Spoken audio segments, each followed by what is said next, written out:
Hi Telugu మిత్రులందరికీ ఉగాది శుభాకాంక్షలు. Happy new year, happy Telugu new year to all of you. So I'm very happy to stand before you on this 8th Ugadi day for our channel. ఇప్పటికీ 7 ఉగాదిలు పూర్తి చేశాము. 8వ ఉగాదికి మీ ముందున్నాను. I normally don't miss a festival, particularly Ugadi. అయితే విశేషం ఏంటంటే 7 సంవత్సరాలు ఎలా గడిచిపోయాయి. 7.5 సంవత్సరాలు, దాదాపు 7 సంవత్సరాలు గడిచిపోయి 8వ సంవత్సరంలోకి ప్రవేశిస్తున్నాం. 7 సంవత్సరాలు ఎలా గడిచిపోయాయి అనేది తలుచుకుంటే నాకే ఆశ్చర్యంగా ఉంది. 7 సంవత్సరాలు గడిపేసామా యూట్యూబ్ ఛానల్లో. సో ఈ 7.5 సంవత్సరాల్లో ఎంతోమంది మిత్రులు, శ్రేయోభిలాషులు నాకు మామూలుగా యూట్యూబ్ వ్యూయర్స్, సబ్స్క్రైబర్సు కాదు, ఆల్మోస్ట్ పర్మనెంట్గా మిత్రులై చాలామంది మిత్రులు ఏర్పడ్డారు. అప్పుడప్పుడు ఫోన్లు వస్తుంటాయి, మాట్లాడుతుంటాం. చాలా ఆనందంగా ఉంటుంది. ఒక పేరు చెప్పాలంటే చెప్పడం చాలా కష్టం. ఒకరో ఇద్దరు కాదు, చాలామంది. సో ఈ ఛానల్ ద్వారా చాలామంది మిత్రులు, మరి పూర్వజన్మ సుకృతమేమో, గత జన్మల్లో కూడా మిత్రులమేమో, ఈ జన్మలో మళ్ళీ మిత్రులం అయిపోయాం. చాలామంది అటాచ్ అయ్యారు. తర్వాత ఇంకా చెప్పాలంటే these 7 years have given me a lot of support and enthusiasm and encouragement. లేకపోతే ఈ యూట్యూబ్ ఛానల్ స్టార్ట్ చేయకపోతే నేనేం చేస్తుండేవాడిని, అది ఊహించడం నాకు కష్టం. ఐ డోంట్ నో ఏం చేస్తుండేవాడిను. ఇంతకన్నా బెటర్ థింగ్ చేస్తుండేవాడినా, లేకపోతే ఊరికే హాయిగా రిటైర్ అయ్యి కూర్చునేవాడినా, ఏంటో నాకైతే తెలీదు. But I believe it's God's master plan that I should do something in stock market. So stock మార్కెట్లోనే ఉండేవాడిని యూట్యూబ్ ఛానల్ స్టార్ట్ చేయకపోయినా. కానీ but this is a different journey. Stock మార్కెట్లోనే ఒక డిఫరెంట్ జర్నీ. అంటే గాడ్స్ మాస్టర్ ప్లాన్. నువ్వు నేర్చుకుని ఇంట్లో కూర్చుని నువ్వేదో చేసుకుంటే కాదు, చాలామందికి నీ అవసరం ఉంది అన్నట్లుగా నిర్దేశించారేమో అని అనుకుంటున్నాను.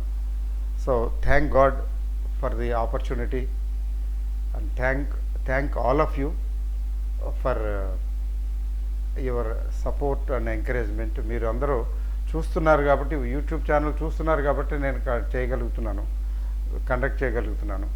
లేకపోతే ఏమై ఉండేది. So but for your support it would not have been such a సక్సెస్సే. I feel it's a success. ఎందుకు సక్సెస్ అని అంటారా? ఫైనాన్షియల్ ఆస్పెక్ట్ వదిలేయండి. Financial aspect okay. ఫైనాన్షియల్ ఆస్పెక్టే కాకుండా దిస్ జాబ్, ఈ యూట్యూబ్ ఛానల్ నాకు it has been giving me tons of satisfaction. అంటే ఎట్లా అంటే జాబ్ సాటిస్ఫాక్షన్. ఎప్పుడు నేను ఆ కంప్యూటర్ ముందో ల్యాప్టాప్ ముందో కూర్చుని అది తిరగేయటం, ఇది తిరగేయటం, అవి చెక్ చేయటం, ఈ కంపెనీ ఎలా ఉంది, ఆ కంపెనీ ఎలా ఉంది, దీని రిజల్ట్స్ ఎలా ఉన్నాయి, దీని పెర్ఫార్మెన్స్ ఎలా ఉంది, దీని ప్రోడక్ట్ ఏంటి, ఏం చేస్తున్నది, ఆ టెక్నికల్స్ ఏంటి, ఎలా పెరుగుతున్నాయా తగ్గుతున్నాయా, ఎంతసేపు ఇదే కదా ఫండమెంటల్స్ అండ్ టెక్నికల్స్. బహుశా మీలో కూడా చాలామంది పని చేస్తూ ఉండుంటారు. సో నేను కోర్సెస్లో ఫండమెంటల్స్, టెక్నికల్స్, డెరివేటివ్స్ అన్నీ ఆల్ ఫీల్డ్స్ కవర్ చేస్తున్నాను ఇంకా. So I made some of you busy like me. ఇది ఒక రకమైనటువంటి స్టాక్ మార్కెట్, ఒక రకమైనటువంటి నష, ఒక రకమైనటువంటి ప్యాషన్, పిచ్చి. ఈ పిచ్చి పట్టిందంటే వదలదు. మీలో ఎంతమందికి ఈ పిచ్చి పట్టిందో నాకైతే తెలియదు, కానీ నాకైతే ఎప్పుడో యూనివర్సిటీలో చదివే రోజుల నుంచి పట్టింది ఆ పిచ్చి. యూనివర్సిటీలో చదివే రోజుల్లో కూడా మరి నాకు ఎందుకు స్టాక్ మార్కెట్ మీద ఆసక్తి కలిగిందో నాకే తెలియదు, కానీ అప్పుడు నేను స్టాక్ ప్రైసెస్ అవి కంపెనీలు అవి చూస్తూ ఉండేవాడిని. వాళ్ళ డాక్టర్ రెడ్డిస్ ల్యాబు ఎట్లా ఉండేది, సత్యం కంప్యూటర్స్ ఎట్లా ఉంది, లేకపోతే అది ఎలా ఉంది ఇది ఎలా ఉంది. తర్వాత ఆ రోజుల్లో ఏసీసీ ఒకటి యాక్టివ్గా ఉండేది. ఏసీసీ పెరిగిందా తగ్గిందా ఇట్లాంటివన్నీ చూసేవాడిని. అఫ్కోర్స్ రిలయన్స్ కూడా ఉందనుకోండి. ఇట్లా అప్పుడు ఆ రోజుల్లో మఫత్లాలు ఇంకా చాలా ఉండేలేండి యాక్టివ్గా, బాంబే డయింగు ఇంకా చాలా ఉండేది. బట్ చూడండి, అప్పుడు ఎందుకు అలాంటి నాకు ఆసక్తి కలిగిందో తెలియదు. ఆ తర్వాత యూనివర్సిటీ అయిపోయిన తర్వాత once I started doing something on my own, stock మార్కెటే. మళ్ళీ అగైన్ స్టాక్ మార్కెట్కి వచ్చేసాను. ఆ స్టాక్ మార్కెట్కి రావటం ఇక అదంతే. స్టాక్ మార్కెట్లోకి వచ్చాను, స్టాక్ మార్కెట్ బాగా సంపాదించాను. నేను ఎంటర్ అయిన టైము చాలా గొప్ప టైం అండి. నేను ఎంటర్ అయిన 8 నెలలకి సంవత్సరానికి భూమి వచ్చేసింది.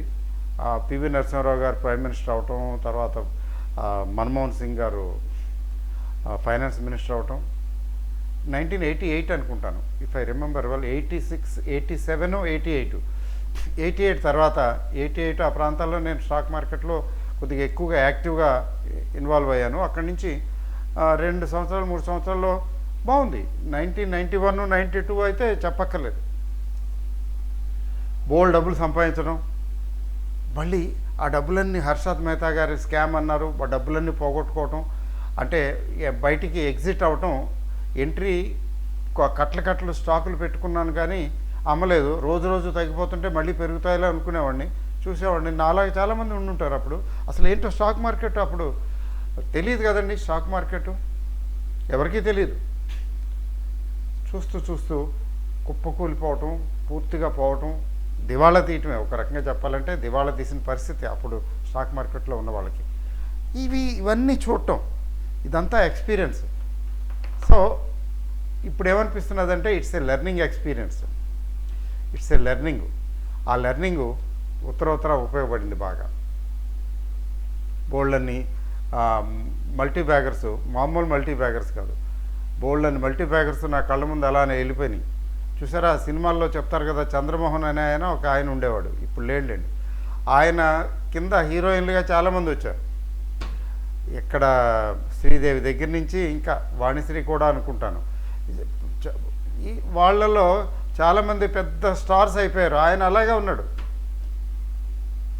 ఒక బేసిక్గా ఏంటంటే హీరోయే కాదు, క్యారెక్టర్ యాక్టర్. బేసిక్గా comedian, character actor, hero, side hero, అన్ని పాత్రలు ఆయన వైవిధ్యం, అంత గొప్ప వైవిధ్యం ఉన్నది ఆయనలో. అట్లానే నా కళ్ళ ముందు ఐషర్ మోటార్స్, శ్రీ సిమెంట్లు, ఇంకా ఇలా తీసుకుంటే కోకోళ్ళలో బోల్డ్ అని కంపెనీలు ఇలా వెళ్ళిపోయి కోటీశ్వరులు చేసేసినాయి. So all this is an experience. But ఫైనల్గా ఏంటంటే మధ్యలో కొంచెం బిజీ అయిపోయాను, న్యాచురల్. తర్వాత లేటెస్ట్గా ఏంటంటే థ్యాంక్స్ టు టెక్నాలజీ, నేను స్టాక్ మార్కెట్లో యూట్యూబ్ ఛానల్ స్టార్ట్ చేసిన టైము ఒక రకమైన టేక్ ఆఫ్ పీరియడ్. ఏమో నా జాతకంలో ఏముందో తెలియదు, కానీ నేను ఎంటర్ అయిన ఏరియాలో గ్రోత్ వస్తుంది, బూమ్ వస్తుంది. నేను ఢిల్లీ వచ్చాను, కోచింగ్ ఇండస్ట్రీ అంటే టీచింగ్ ఇండస్ట్రీకి వచ్చాను కదా. నేను ఢిల్లీకి వచ్చినటువంటి సంవత్సరం నుంచి, నేను వచ్చినప్పటి నుంచి చాలా పెద్ద బూమ్ వచ్చింది ఈ ఎడ్యుకేషన్ ఇండస్ట్రీకి. ఒక 10-15 ఇయర్స్ చాలా పెద్ద భూము. అంటే ఫస్ట్ వచ్చిన 2-3 ఇయర్స్ అంత లేదు, కానీ తర్వాత గ్రాడ్యువల్గా పెద్ద భూమి వచ్చింది. ఆ భూమిలో I was a part of that boom, education industry. So education industry గ్రాడ్యువల్గా ఎందుకో నాకు తెలియకుండానే నేను తగ్గించి ఐ వాజ్ రన్నింగ్ 2 ఇన్స్టిట్యూషన్స్. ఇటు వెస్ట్ ఢిల్లీలో ఒక ఇన్స్టిట్యూట్ ఉండేది, నాకు ఓన్ ఇన్స్టిట్యూటు. ఈస్ట్ ఢిల్లీలో ఒక ఓన్ ఇన్స్టిట్యూట్ ఉండేది. ఇక్కడ ఎక్కువ మెయిన్గా కంపెనీ సెక్రటరీస్కి, అక్కడేమో కాస్ట్ అకౌంటెంట్స్, చార్టెడ్ అకౌంటెంట్స్కి క్లాసులు, ఆన్లైన్ క్లాసులు కూడా చెప్పేవాడిని. సో అంత యాక్టివ్గా ఉంటూ గ్రాడ్యువల్గా నాకు ఎందుకనో కొద్దిగా స్లో డౌన్ అయిపోయి జస్ట్ ఈ ఛానల్ స్టార్ట్ చేశాను. టైం పాస్ అని అనుకోవాలా, లేకపోతే God's master plan, providential help from గాడో, లేకపోతే గాడ్స్ గైడెన్స్ నాకు తెలియదు. కానీ అక్కడ ట్రాన్సిషన్ వచ్చింది కోచింగ్ ఇండస్ట్రీలో. అంతా ఆన్లైన్ అయిపోతున్నది రోజు రోజుకి. ఫిజికల్ క్లాసెస్కి ఇంపార్టెన్స్ తగ్గిపోతున్నది. ఆ స్టేజ్లో చూడండి, ఆ స్టేజ్లో నేను ఈ ఛానల్ స్టార్ట్ చేయటం. ఛానల్ స్టార్ట్ చేసిన తర్వాత ఆ స్టేజ్ ఎట్లాంటిదంటే మీకు ఆశ్చర్యంగా ఉంటుంది. అప్పుడే జియో వారు, అంతకుముందే జస్ట్ ఫ్యూ మంత్స్ ఎగోనో జియో వారు మీకు internet free, mobile calls free అంటే ఫ్రీ చేసేసి వదిలేశారు జియో వారు. అప్పటి వరకు ఇంటర్నెట్ సెలెక్టివ్గా ఉండేది, తక్కువ మందే ఉపయోగించుకునేవారు మొబైలు. ఆమ్ జనతా అంటే కామన్ మ్యాన్ చేతికి లేదు. తర్వాత స్మార్ట్ ఫోన్స్ కూడా తక్కువ. స్మార్ట్ ఫోన్స్ ఉన్నా కానీ ఈ డేటా అమ్మేవారు ఇవి బోల్డ్ అంతా డబ్బులు పెట్టి కొనుక్కోవాల్సి వచ్చేది నెట్. కానీ జియో వారు వచ్చి నెట్ ఫ్రీ చేశారు, మీరు వాడుకోండి అన్నారు. చౌక అయిపోయింది, కొంత ఫ్రీ కొంత చౌక. సో ఇంటర్నెట్ అనేది, ఇంటర్నెట్ రెవల్యూషన్ జియో వారు వచ్చి, జియో మొబైల్ వారు వచ్చి ఒక కాంపిటీషన్ క్రియేట్ చేశారు ఇక్కడ. అంతకుముందు మొనోపలీ లాంటిదే, వోడాఫోన్ కానీ వీళ్ళు కానీ మొనోపలీ లాంటిదే. బిల్స్ భయంకరంగా, మొబైల్ బిల్స్ చాలా ఎక్కువ ఉండే కదా. అన్లిమిటెడ్ కాల్స్ లేదు కదా. ఆ తర్వాత అన్లిమిటెడ్ కాల్స్ వచ్చినాయి కదా. తర్వాత ఇంటర్నెట్ ఫ్రీ అయిపోయింది ఆల్మోస్ట్, లేదా అట్లీస్ట్ వెరీ చీప్. సో ఆ టైంలో నేను యూట్యూబ్ ఛానల్ స్టార్ట్ చేయటం, దాంతో యూట్యూబ్ వ్యూయర్స్ సంఖ్య గణనీయంగా పెరిగింది. అంతకుముందు ఏదో it was available to some educated people, students, కొద్దిగా ఈ టెక్నాలజీ కొద్దిగా ఇదన్న వాళ్ళు. ఇప్పుడు చూడండి కామన్ మ్యాన్, ఎంత కామన్ మ్యాన్ అంటే పొలంలో రైతు కూడా పొలం దగ్గర కూర్చుని సద్దన్నం తింటూ మొబైల్ ఈ యూట్యూబ్ పెట్టుకుని వింటున్నాడు. పాలిటిక్స్లో ఇంట్రెస్ట్ ఉన్నవాళ్ళు పాలిటిక్స్ చూస్తున్నారు, ఆధ్యాత్మికంగా ఘంటసాల గారి భగవద్గీత వింటున్నారు, లేకపోతే స్టాక్ మార్కెట్ వాళ్ళు స్టాక్ మార్కెట్ చూస్తున్నారు. ఇవన్నీ కూడా ఈ రెవల్యూషను ఈ లాస్ట్ 7 yearsలో వచ్చింది చూడండి. So it coincided with my entry in YouTube channel. నేను అదే అనుకుంటుంటాను, I'm really very fortunate. So నేను యూట్యూబ్ ఛానల్ స్టార్ట్ చేయటం, ఇంటర్నెట్ ఫ్రీ అవటం, ఆ యూట్యూబ్ వ్యూయర్స్ గణనీయంగా పెరిగిపోవటం, ఆ టైంలో నేను ఆ భూమిలో నేను జస్ట్ ఎంటర్డ్. రైట్ టైమే అనిపిస్తున్నది నాకైతే. భగవంతుడు కల్పించినటువంటి వెసులుబాటు. నేను ఎంటర్ అయిన తర్వాత 6 monthsే నాకు అసలు ఏమి లేదు స్టార్టింగ్లో. చూస్తూనే 6 monthsకి ఏంటో బాంబు పేలినట్టు పేలింది బ్రహ్మాండంగా. కుప్పలు తెప్పలుగా వ్యూయర్స్ వచ్చేసారు. తెలుగులో ఈ యూట్యూబ్ ఛానల్స్, ముఖ్యంగా స్టాక్ మార్కెట్ల మీద వాటి మీద వచ్చే యూట్యూబ్ ఛానల్స్ చాలా తక్కువ, అంత ఏమి లేవు, ప్రామినెంట్గా సిగ్నిఫికెంట్గా ఏమి లేవు. ఇప్పుడైతే చాలామంది వచ్చేసారు. There is great competition. I really enjoy, I really welcome it. ఉండాలి. స్పర్ధయా వర్ధతే విద్య అన్నారు. అలాగే కాంపిటీషన్ ఉంటేనే బాగుంటుంది. ఇట్స్ ఓకే, కాంపిటీషన్ గురించి ఆలోచించవలసిన అవసరం లేదు. It is a monopolistic competition ఎకనామిక్స్లో చెప్పాలంటే. So after that what happened I don't know. 7 years గడిచిపోయినప్పుడు 8th year వచ్చింది. ఇదంతా it is God's master plan, God's gift, God's guidance. ఇది నా అదృష్టంగా భావిస్తున్నాను. ఒకటి, ఎందుకంటే ఏమి ఇబ్బందులు లేకుండా చిన్న ఒడిదుడుకులు ఉంటాయిలేండి మామూలుగా. ఇప్పుడు యూట్యూబ్ ఛానల్ అంటే ట్రాల్స్ వచ్చేవిలేండి, కొద్దిగా అప్పుడప్పుడు వచ్చేవి.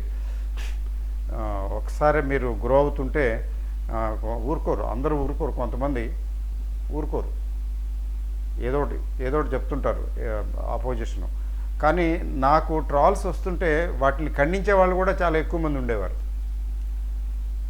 కరోనా తర్వాత కొద్ది రోజులు కొద్దిగా ట్రాల్స్ వచ్చినాయి, ఎందుకంటే కరోనాకి మొత్తం అతలకుతలం అయిపోయింది కదా మార్కెట్లు బాగుంటే ఓకేనండి, మార్కెట్లు బాగోపోతే మొత్తం మొత్తం మారిపోతుంది. అంటే ఈక్వేషన్స్ మారిపోతాయి. ఎలా అంటే మార్కెట్ బాగపోతే మంచి షేర్ కూడా పడిపోతుంది కదా. మనం షేర్ల గురించి మాట్లాడతాం, షేర్ల గురించి మాట్లాడినప్పుడు ఈయన చెప్పాడు, నేను కొన్నాను, నాశనం అయిపోయాను, బుక్ అయిపోయాను అన్నట్లుగా ఒక రకమైన ఫ్రస్ట్రేషన్ వస్తుంది. ఎందుకంటే డబ్బులు కదండి, వాళ్ళు తప్పేం లేదు. ఆ ఫ్రస్ట్రేషన్లో ఆ కోపాన్ని, ఫ్రస్ట్రేషన్ని ఎవరి మీద చూపించారు, ఎవరెవరి మీద చూపించాలి కదా. ఇగో అక్కడ యూట్యూబ్ ఛానల్లో చెప్తున్నాడు, ఆయన చెప్పాడు, నేను కొన్నాను, బుక్ అయిపోయాను అంటాడు. తర్వాత ట్రాల్స్ రావా? ఎందుకు రావు? కరోనా టైంలో కొద్దిగా వచ్చినాయి అంతే, ఆ తర్వాత వెనక్కి తిరిగి చూడలేదు. అది నా గొప్పతనం కాదు. 2020 తర్వాత 2021 నుంచి 2024 వరకు గొప్ప భూమి నడిచింది. 25లో కొంచెం స్లో అయింది. ఇది కూడా టెంపరీ, మళ్ళీ అందుకుంటుంది. మళ్ళీ ఎందుకు అందుకుంటుంది అంటే Indian economy is very strong. అది నా గొప్పతనం, మీ గొప్పతనం కాదు. ఎకానమీ స్ట్రాంగ్ కాబట్టి stable government, good economic policies చాలా వరకు బాగున్నాయి. ఎవరికి దొరికింది వాళ్ళు అందుకుని దోచుకొని 1000 కోట్లు పట్టరా, 500 కోట్లు పట్టరా, నువ్వు 2000 కోట్లు ఇస్తే నీకు ఇది చేసేస్తాం, ఆ టైపు సిస్టము ర్యాంపెంట్గా లేదు, అస్సలు లేకుండా ఉండదు. డెమోక్రసీ అంటేనే హిట్లర్ గారి భాషలో చెప్పాలంటే ఈ ప్రపంచం డెమోక్రసీకి fit, this world is not fit for democracy అని చెప్పేశాడు ఆయన, హిట్లర్ గారు. అంటే హిట్లర్ గారు కరెక్ట్గా చెప్పాడని కాదు, హిట్లర్ గారు గొప్పవాడని చెప్పడం నా ఉద్దేశం కాదు. హిట్లర్ గారు ఏ విధంగా గొప్పవాడు, మరి ఊచకోత కోసి నరమేధం చేసి ఎంతమందినో చంపించేశాడు. అది ఆయన హిట్లరు మంచి హ్యూమన్ బీయింగ్ కానే కాదు.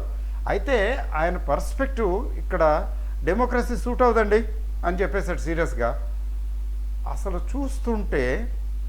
చూస్తుంటే నిజంగానే డెమోక్రసీ సూట్ అవ్వదు అని అనిపిస్తున్నది. లాస్ట్ 20-30 ఇయర్స్ నుంచి చూస్తున్నాం కదా యాక్టివ్గా. ఇక్కడే కాదు, ఎక్కడైనా కానీ డెమోక్రసీ అంత కరెక్ట్గా లేదంటే ఉన్న డెమోక్రటిక్ సిస్టంలో everybody's business is nobody's business. తర్వాత few people are making money. రాజకీయాలు నేను అనుకున్నాను ఇండియా కొద్దిగా ఇది కదా, డెవలపింగ్ కంట్రీ కదా, ఇట్లాగే ఉంటుందిలే అని.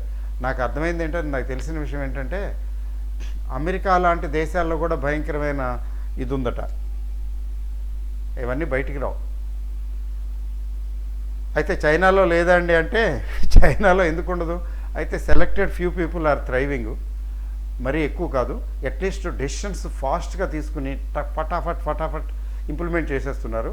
డెమోక్రసీలో ఆ డిలే అవుతుంది. మళ్ళీ వీళ్ళు ఎవరికి దొరికింది వాళ్ళు తినేస్తున్నారు. అది గాంధీ పుట్టిన దేశమా ఇది, నెహ్రూ కోరిన సంగమా ఇదని అక్కినే నాగేశ్వరరావు గారి పాట ఉంది,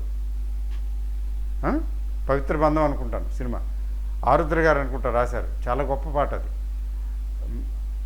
సిఫార్సు లేనిదే శ్మశానమందు దొరకదు రవ్వంత చోటు, ఉన్నది మనకు ఓటు బ్రతుకు తెరువుకే లోటని ఆయన ఆ రోజుల్లో ఎట్లా రాశారు. అట్లానే ఇప్పుడు కూడా చూడండి, దేశంలో ఎక్కడైనా మీకు ఏదైనా పని కావాలా, ఆ పని పర్టికులర్ ఆఫీసులో డబ్బులు పడేస్తే అయిపోద్ది. సో డబ్బులు పడేస్తే అయిపోవటం అంటే అర్థం ఏంటి? న్యాచురల్ రిసోర్సెస్ చూడండి. ఇప్పుడు న్యాచురల్ రిసోర్సెస్ కొండలు ఉన్నాయి, కొండలు కొట్టుకొని పట్టుకెళ్ళిపోతుంటారు కొద్దిమంది. ఆ కొండలన్నీ కొట్టేసుకుని ఇసుక మైన్స్ అవి ఒక పక్కన, తర్వాత ల్యాండ్ బ్యాంకు రెవెన్యూ డిపార్ట్మెంట్తో కుమ్మక్కైపోయి ల్యాండ్స్ అన్నీ కొట్టేస్తున్నారు, ఇంకా కొట్టేస్తూనే ఉన్నారు. అంటే ప్రామినెంట్ పీపుల్ ఇక్కడ ఏమవుతున్నది, న్యాచురల్ రిసోర్సెస్ ఇదంతా పబ్లిక్ది. ఈ ల్యాండ్స్ భూములు ఇవన్నీ పబ్లిక్ కదా, పబ్లిక్ ప్రాపర్టీ, గవర్నమెంట్ చేతిలో ఉంది, గవర్నమెంట్ మేనేజ్ చేస్తున్నది. కానీ గవర్నమెంట్ మేనేజ్ చేసే వాళ్ళు అక్కడ ఏం చేస్తున్నారు, ఆఫీసర్స్ తీసుకోండి, లేకపోతే ఇంకా పెద్దలు తీసుకోండి, మినిస్టర్లు, రాజకీయ నాయకులు తీసుకోండి, మొత్తానికి ఏం చేస్తున్నారు, కొల్లగొట్టేసి సొమ్ము చేసేసుకుంటున్నారు. కామన్ మ్యాన్గానే ఉన్నాడు. ముఖ్యంగా ఎంప్లాయిడ్ పీపుల్, చిన్న జాబులు చేసేవాళ్ళు, కొద్దిగా డబ్బులు సంపాదించుకునేవాళ్ళు, వాడి జీవితాంతం అలా పని చేసుకుంటూ ఆ కాసిన డబ్బులే తీసుకుంటూ అలాగే పేదరికంలో మగ్గి చనిపోతున్నాడు. ఇట్లా న్యాచురల్ రిసోర్సెస్ ఇలా కొల్లగొట్టకపోతే డెమోక్రసీ అంతే. పోలీస్ స్టేషన్లు చూడండి, పోలీస్ స్టేషన్లు ఎవరిని సపోర్ట్ చేస్తాయి? నేను చెప్పేది ఏముంది, పోలీస్ స్టేషన్స్ తీసుకోండి, మీకు public offices, municipalities, municipal corporations తీసుకోండి, లేకపోతే రెవెన్యూ తహసీల్ ఆఫీసులు, రెవెన్యూ ఆఫీసులు తీసుకోండి, ఇంకేదైనా డిపార్ట్మెంట్ తీసుకోండి, ఏం జరుగుతున్నది అంటే పబ్లిక్ మనీ కదా, పబ్లిక్ రిసోర్సెస్ అన్నీ చేస్తున్నారు కదా. సో అది పాలిటిక్స్ పక్కన పెట్టేద్దాం. అట్లాంటి పరిస్థితుల్లో, అట్లాంటి కండిషన్స్లో ఇప్పుడు ఈ మధ్యకాలంలో ఏంటంటే కొంత డిఫరెన్స్ వచ్చింది. ఎందుకంటే నేను ఢిల్లీలో ఉంటున్నాను కాబట్టి చెప్తున్నాను ఇవన్నీ. మరి స్టేట్ లెవెల్లో ఎలా ఉందంటే నాకు అవగాహన లేదు పెద్దగా. ఏదో అనుకుంటుంటారు వాళ్ళు బాగా చేశారు, వీళ్ళు బాగా చేశారు, లేకపోతే వీళ్ళు కొట్టుకుంటున్నారని. ఏదో స్టేట్ లెవెల్ పాలిటిక్స్ కొద్దిగా ఇబ్బందిగానే ఉన్నాయి.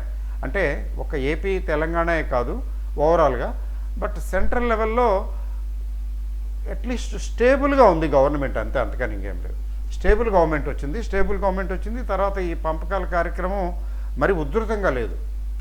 లంచాలు లేకుండా ఏమి సిన్సియర్గా అందరూ చేస్తున్నారని చెప్పడానికి ఏం లేదండి. డెమోక్రసీ కదండి, ఎవరికి అందింది వాళ్ళు అందుకుంటారు, పుంజుకుంటారు. వీళ్ళు ఒకవేళ మినిస్టర్ లెవెల్లో కొంతమంది నిజాయితీగా ఉండి సొమ్ము పుచ్చుకోకపోయినా ఆఫీసులు, బ్యూరోక్రసీ ఉంది కదా, బ్యూరోక్రాట్స్ ఊరుకోరు, అలవాటు పడిన ప్రాణం అటా అంటూ ఉంటుందని. So but Indian economy as a whole తీసుకున్నట్లయితే వీ హ్యావ్ రోబస్ట్. ఇండియన్ ఎకానమీకి ఉన్న స్పెషాలిటీ ఏంటి? ఇప్పుడు గజనీ గోరీ దండయాత్రలు, చెంగీజ్ ఖాన్లు, వీళ్ళంతా ఇటు మంగోలియన్స్, ఇటు వాళ్ళు ఎంతమంది వచ్చి దోచుకుని వెళ్ళిపోయారా? తర్వాత బ్రిటిషర్స్, డచ్, ఫ్రెంచ్, వీళ్ళందరూ వచ్చి వీళ్ళు దోచుకెళ్ళిపోయారా? అందరూ దోచుకెళ్ళిపోయారా? కొల్లగొట్టేశారు దేశాన్ని. కానీ మనం స్టిల్ నిలదొక్కుని ఉన్నాం. We're a strong nation today. ప్రపంచంలో స్ట్రాంగ్ నేషన్స్లో ఇండియా ఒకటి. ఎందుకని? బికాస్ మన జాతిలో ఒక రకమైనటువంటి ఇంటిగ్రిటీ ఉంది, స్ట్రెంగ్త్ ఉంది. అంతేకాదు బ్రెయిన్ పవర్ కూడా ఉంది, స్కిల్స్ ఉన్నాయి. పాపులేషన్ అనేది ఒకప్పుడు శాపం, అభిశాపం అనేవారు. కానీ పాపులేషన్ ఉంది. పాపులేషన్లో స్కిల్స్ డెవలప్ అవుతున్నాయి. స్కిల్డ్ పాపులేషన్ డెవలప్ అవుతున్నది రోజు రోజుకి. We have middle class families, large number of middle class families. అంటే they are working and trying for progress. Middle class families కదండి. కన్జంప్షన్, మిడిల్ క్లాస్ ఫ్యామిలీస్ ఎక్కువ ఉండటం వల్ల ఏంటంటే కన్జంప్షన్ స్టోరీ ఎక్కువ, పాపులేషన్ ఎక్కువగా ఉండటం, తర్వాత మిడిల్ క్లాస్ ఫ్యామిలీస్ ఉండటం వల్ల కన్జంప్షన్ బాగుంది. అంటే మన వస్తు సేవలకి డిమాండ్ తగ్గదు. 2 youth population, highest youth population in the world. ఏ కంట్రీలో నేను ఉందా అంటే ఇండియాలో ఉంది. మీరు ఏ దేశానికన్నా వెళ్ళండి, ప్రపోర్షనేట్గా నంబర్ తీసుకోవట్లేదు, అబ్సల్యూట్ నంబర్స్ తీసుకోవట్లేదు. నంబర్స్ తీసుకుంటే ఎలాగో we're number 1 in population. China తీసుకోండి, జపాన్ తీసుకోండి, ఇట్లా ఏమైనా దేశాలు తీసుకోండి, యూరోపియన్ కంట్రీస్ తీసుకోండి, ముసలి వాళ్ళ సంఖ్య చాలా ఎక్కువ. ఇండియాలో పని చేసేటటువంటి యూత్ పాపులేషన్ ఎక్కువ. అందువల్ల ఏంటంటే ఏ గవర్నమెంట్ వచ్చినా ఫైనల్గా ఏంటంటే ఏ గవర్నమెంట్ వచ్చినా గ్రోత్ మాత్రం పాసిబిలిటీస్, గ్రోత్ ప్రాస్పెక్ట్స్ ఉన్నాయి. కొంచెం మంచి కొంచెం సిన్సియర్గా చేసే గవర్నమెంట్ వస్తే కొంచెం తొందరగా గ్రోత్ వస్తుంది అంతే. అంతేగాని గ్రోత్ని ఎవరు ఆపలేరు. Because we're a robust economy with people, skilled people. Skills రోజు రోజుకి ఇంప్రూవ్ అవుతున్నాయి. ఎడ్యుకేషన్ స్టాండర్డ్స్, ఎడ్యుకేషన్ ప్రతి ఇంట్లో చదువుకున్న వాళ్ళే, చదువుకోకుండా బడికి వెళ్లకుండా మా చిన్నతనంలో నా కాంటెంపరీస్ చాలామంది చదువుకోలేదు. చదువుకున్న 3వ తరగతి 4వ తరగతి 5వ తరగతి చదువుకున్న వాళ్ళు. అంటే నేనున్న ఏరియా అట్లాంటిది. I was in a slum area. I was brought up in a slum area. ఆ స్లమ్ ఏరియాలో నాకు ఇప్పటికీ బాల్య స్నేహితులు ఉన్నారు, కలుస్తుంటాను అప్పుడప్పుడు, కొద్దిమంది, ఎక్కువ లేదు. వాళ్ళు ఎవరు చదువుకోలే.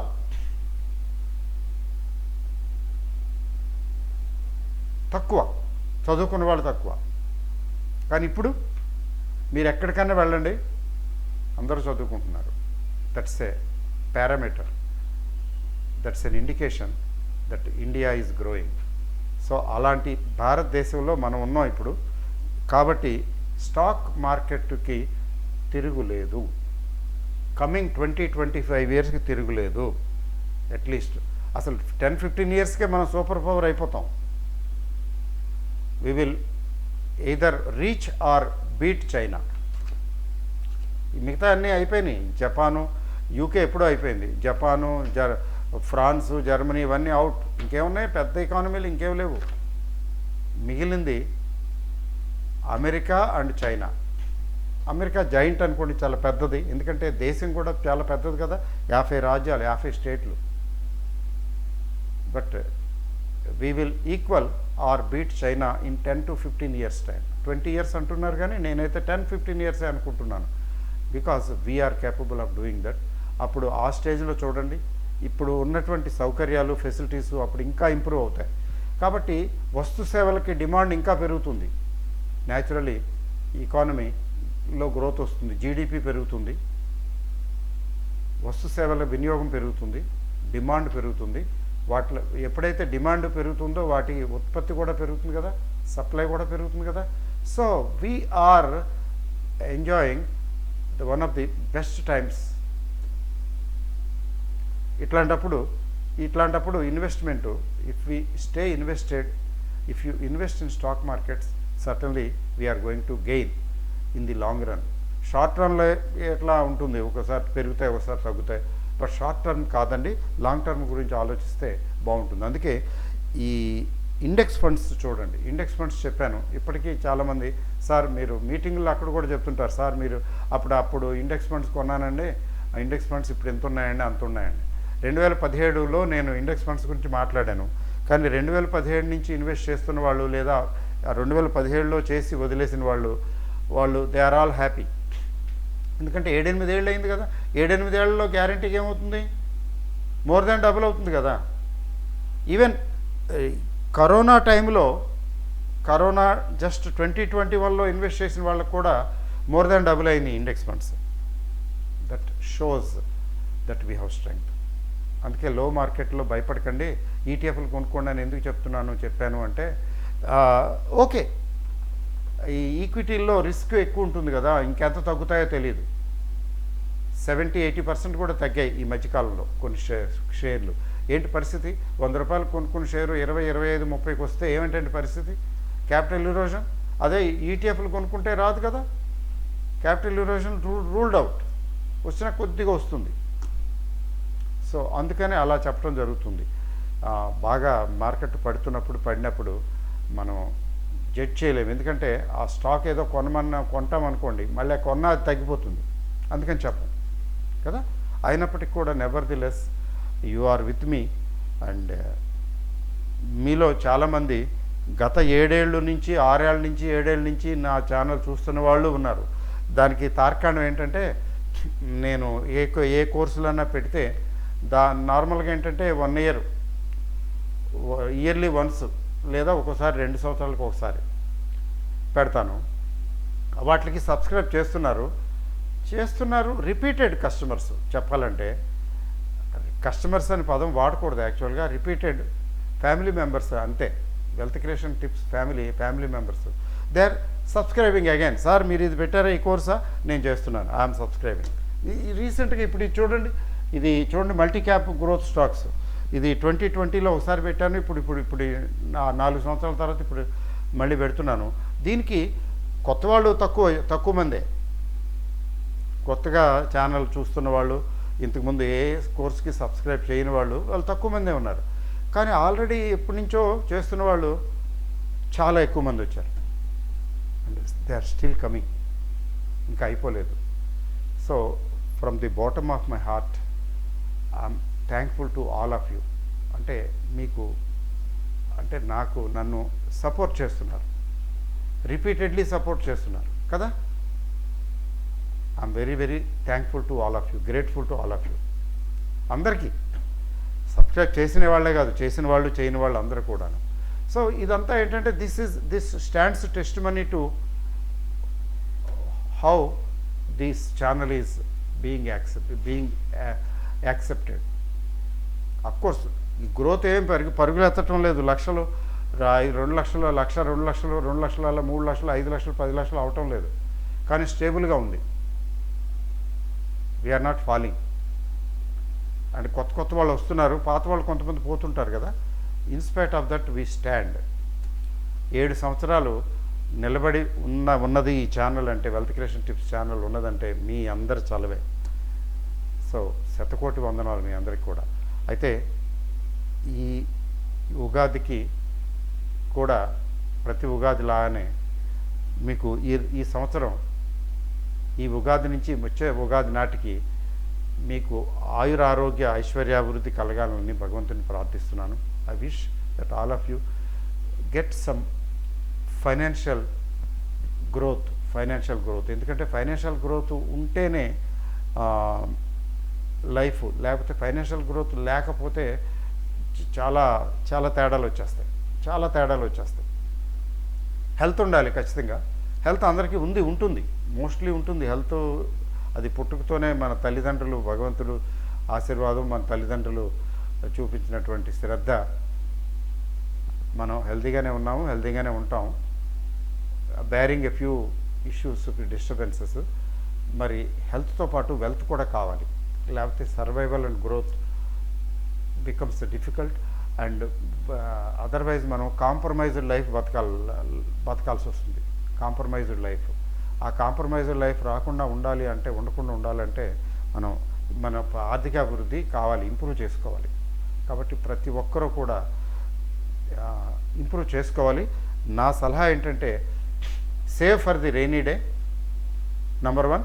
Number 2, delayed gratification. Save for the rainy day అంటే ఏంటంటే ఇన్కము అంతంత మాత్రం అనుకోండి. జాగ్రత్తగా ఏంటంటే కొంత బలవంతానైనా సరే సేవ్ చేసి కొంత తీసి పక్కన పెట్టుకోవాలి.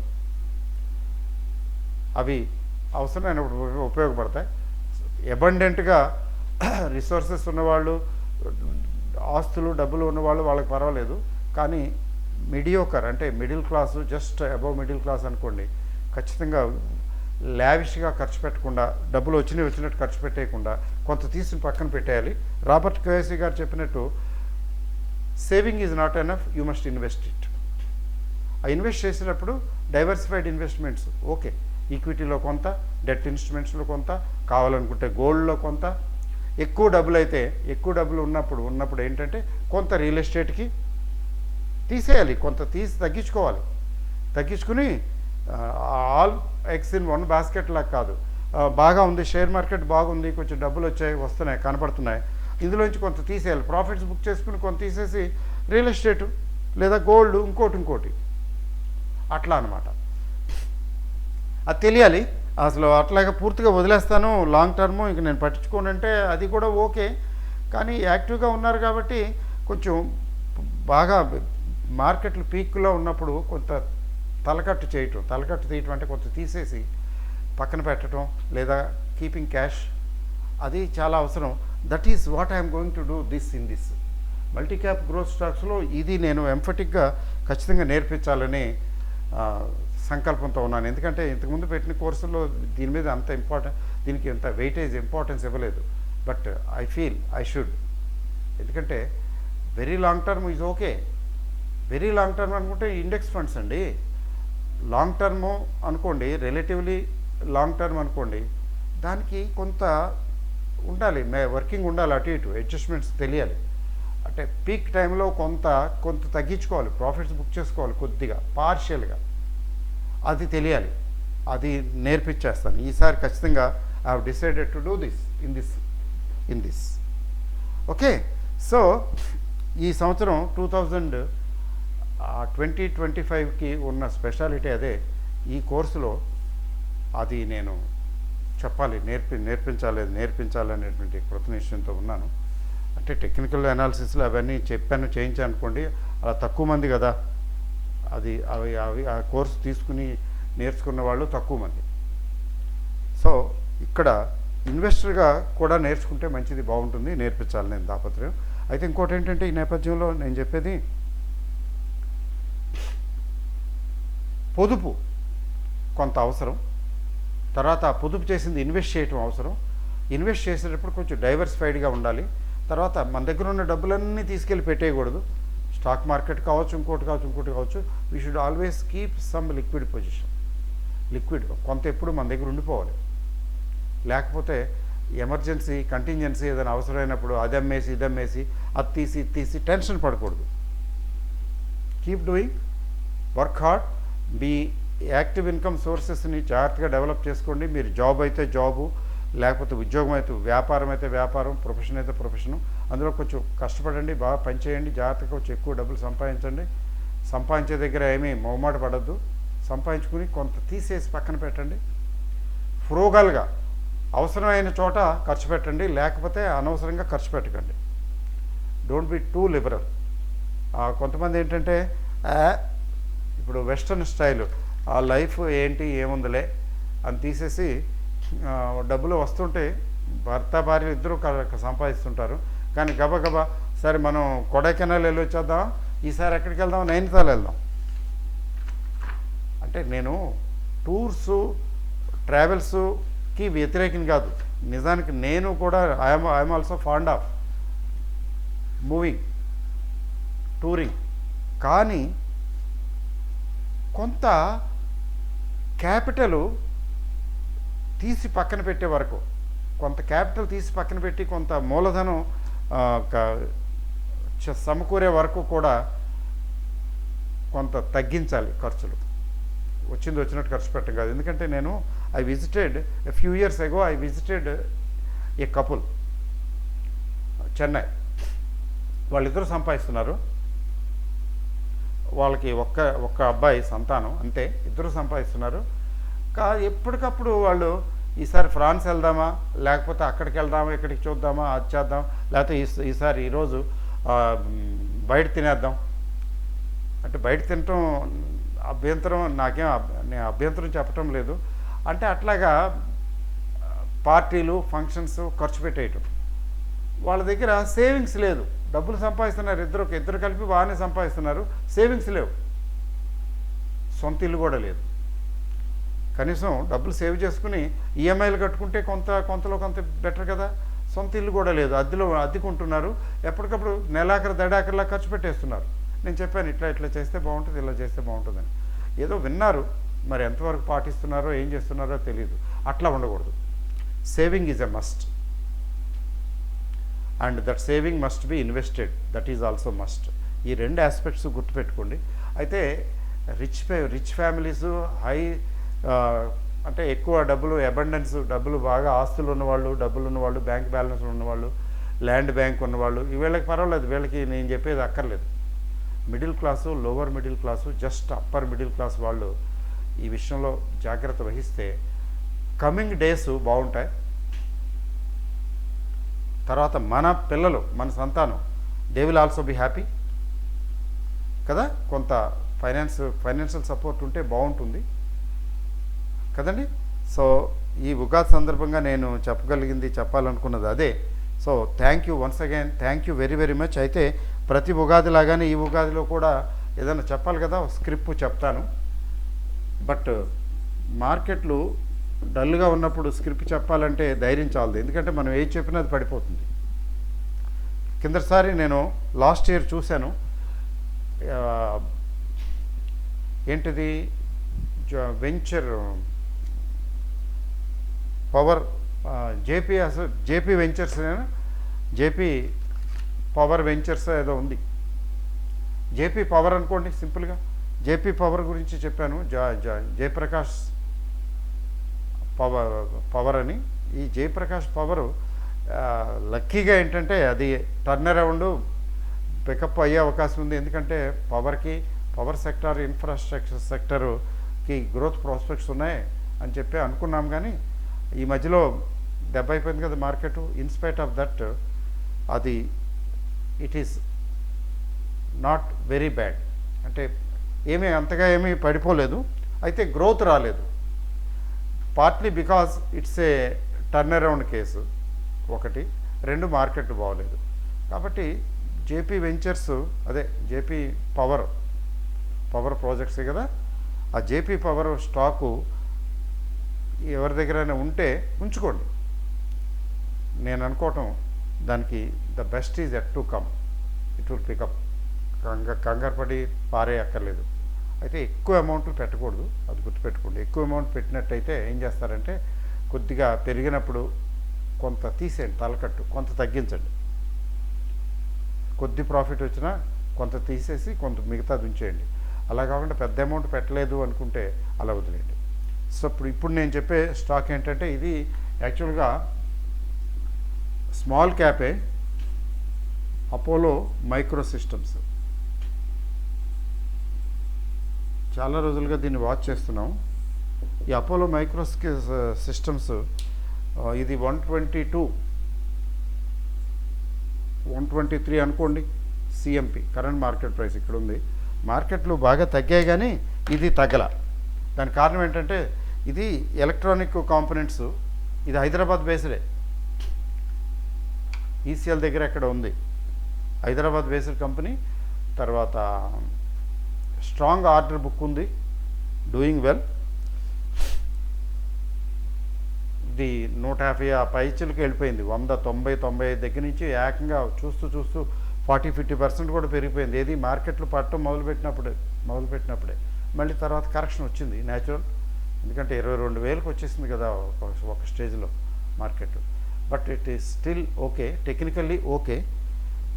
దీనికి ఉన్నటువంటి ఇబ్బంది ఏంటంటే మీకు ప్రమోటర్స్ 30-40% ప్లెడ్జ్లో పెట్టున్నారు. ప్రమోటర్స్ లో మార్కెట్లో జనరల్గా ఏంటంటే పాపం ప్రమోటర్స్ కొద్దిగా అనూహ్యమైనటువంటి పరిస్థితుల్లో ప్లెడ్జ్ చేస్తుంటారు, డబ్బులు అవసరమయ్యి, కంపెనీ కోసం కావచ్చు, పర్సనల్ కావచ్చు. సో ప్రమోటర్స్ ప్లెడ్జి ఉండటం వల్ల కొద్దిగా ఇది అంత పెరగవలసినంతగా పెరగటం లేదు. Once that is over it will pick up, I believe. Performance బాగానే ఉంది. అయితే ఏంటంటే ఇది ఎంట్రీ లెవెల్ 110-112 లెవెల్లో ఎంటర్ అయితే బాగుంటుందని అనుకుంటున్నాను.